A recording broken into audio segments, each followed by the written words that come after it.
Things like don't let other people make decisions for you, and you're old enough to decide who should be in your life and who shouldn't. Paragraphs and paragraphs of him pouring his heart out to my son, and begging him not to tell me that he's been reaching out. This harassment has left my son completely disillusioned. After screenshotting everything, I asked him not to read the messages anymore and to just delete them. The day David found our motel was one of the most traumatic moments of my life. I don't know how he found us. My sister knows I've been staying at a motel, but I never told her which one. On that day I needed to go to the corner store to grab something.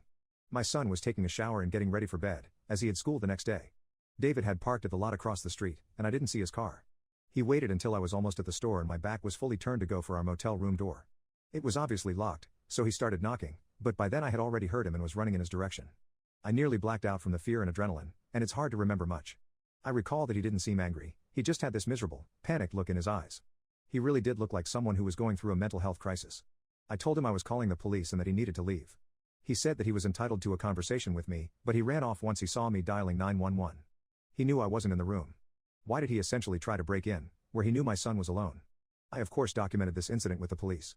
Before this incident, when I went to the police for the first time, the police officer I spoke with sat me down and gave me the opportunity to talk about everything, how David was very close with Roman, what I caught him doing with his clothes, the messages, etc. I presented the evidence that I had as well. I showed the video footage and gave her the article of clothing I confiscated, as well as the text messages.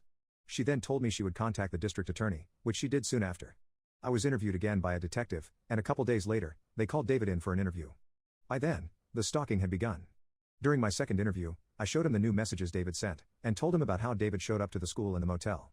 I don't know what they asked David during his interview, but I can imagine that he denied everything and spun up a web of lies to try and make me look crazy. A detective interviewed my son as well. This is what worried me the most, and I insisted that if they didn't have to do it, I'd rather they didn't question him at all. But they said it would help build a stronger case, and I trust them.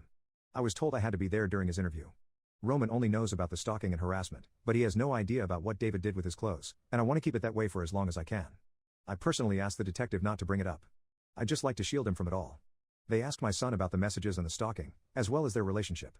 When asked about any physical contact they had, Roman brought something up that he didn't initially tell me about. In terms of the case, they are now requesting a warrant of arrest with the clerk of the court. David could end up getting up to 5 years in prison, maybe even more since a minor is involved. So that's where I'm at right now, waiting for the clerk's decision. The waiting game is stressful, but I'm trying to focus on the positives as much as I can.